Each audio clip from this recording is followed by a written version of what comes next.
Back. Well, a record hot and dry March has left parts of the Sierra with no measurable snow.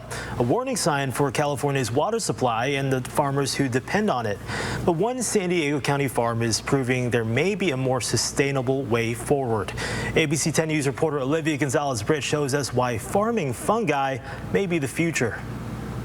In California, water is becoming hard to come by, forcing some farms to scale back or stop their planting altogether. But here in San Diego, one farm is growing a crop that uses way less resources in the process. We grow 18 different varieties at the moment. Roberto Ramirez calls growing mushrooms a surprisingly delicate process. Yeah, I used to be afraid of mushrooms too because I always watch movies and everything was like poisonous mushrooms. What once scared him has now turned into his entire life. Behind the scenes, Roberto walks me through the multi-step growing process, from compost to controlled rooms where mushrooms quite literally grow in the dark.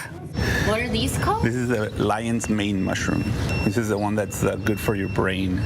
At peak production, the farm can produce up to 5,000 pounds of mushrooms a week, using at most about 5,000 gallons of water. When you talk about other stuff, it's a much higher number. Here's the breakdown. About 1 gallon of water per pound of mushrooms. Compare that to roughly 8 gallons for a pound of tomatoes. It's a decision Roberto thought carefully when he bought the farm in the early 2000s, during one of California's worst drought periods, years before a major statewide water restriction took hold.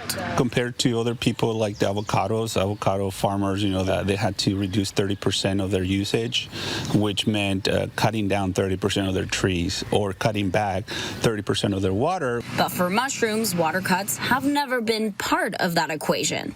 As demand grows, especially for specialty and medicinal varieties, Roberto says he sees a future where more California farms could follow suit. Do you think that is the future of more farms here in California? Yes, now we have seen more and more small growers. But sustainability doesn't just stop at the water. The farm also gives back through its compost program, recycling spent mushroom substrates into soil. Instead of going to the landfill where it will just be sitting there and not doing anything, they bring it here. It becomes compost for somebody else after we're done. And it's just an endless loop. A loop that doesn't just help grow mushrooms, but could help grow a more sustainable future for California farms. Have you watched The Last of Us? Yes. They look like The Last of Us. For ABC 10 News, I'm Olivia Gonzalez-Britt.